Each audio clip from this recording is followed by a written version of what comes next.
14 years ago, I took a short-term trip. It was a 3-week missions trip to Northern Uganda during the LRA Joseph Kony War. And after I got back, I continued to think about the people. They really touched my heart and their plight and how difficult they have it. And I continued to go back on short-term trips for months at a time after that. And finally, I moved there 3 years ago. I now live on the border of South Sudan and Northern Uganda. My work was primarily in South Sudan, but has fallen to a brutal war. And right in my backyard, we have 2.5 million South Sudanese refugees. So, needless to say, I'm working in the refugee camps, helping them. We've got 70% of the 2.5 million refugees are children, and they're starving.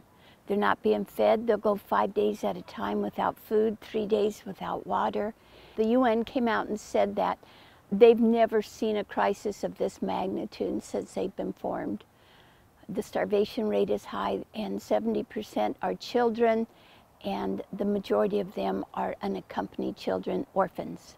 This is going to be really hard for us to put a million meal packing event together, and we want to do it right away, but it's going to be hard to get that many people involved. We need 4,000 people. We need almost $250,000. Do you think we should wait to do this event, or do you think we should just push ahead and trust that somehow we're going to get all this money and these volunteers to be part of this? I believe Orange County is the best place to do it. There's a lot of amazing people that really care and want to help. I believe we can do it in that short amount of time, but more importantly, we have to. We've got children dying and starving daily. I know we can do it. These children are the most loving. They have nothing. They're starving. They've lost their country, their home, their parents, their families. They've run from war. The UN has come out and said they're the most traumatized people group in the whole world. And they're dying on a regular basis. And so quite often you'll just see the babies, several under a tarp or a tent, and you know that they don't have much time left and there's no one helping them. So they just leave them? There's too many unaccompanied children. There's too many orphans. For the people there are really caring. There's just not enough to help them. There's not enough to go around.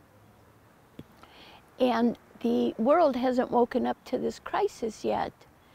America knows very little about what's going on over there. The news isn't covering any of this crisis. So there seems to be no hope coming for them.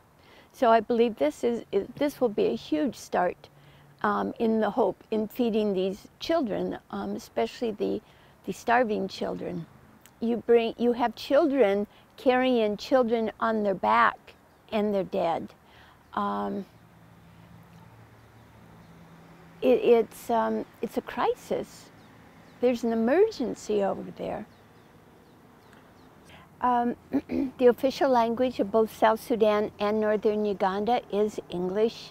They all speak tribal languages as well, but most of them understand English. Once the cargo containers arrives up in Moyo, Northern Uganda, West Nile, where the refugee camps are, that's where I live, we will unpack them and put them in a truck to distribute them in the camps. While you're packing them here, you're able to put your name, put a note on them, encouragement.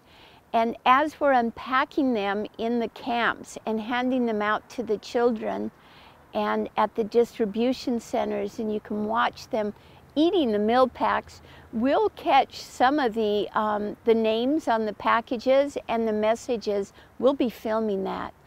So make sure you come on out and package the food and write your name and a message to them of encouragement that we in America care and Orange County cares. Thank you. You guys having fun? Yeah? Oh, done.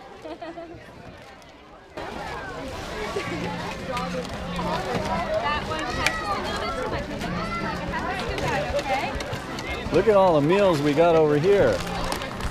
You guys having fun? Yep.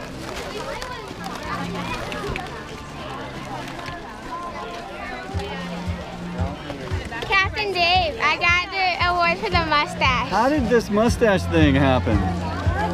Are you a trendsetter? I definitely could be.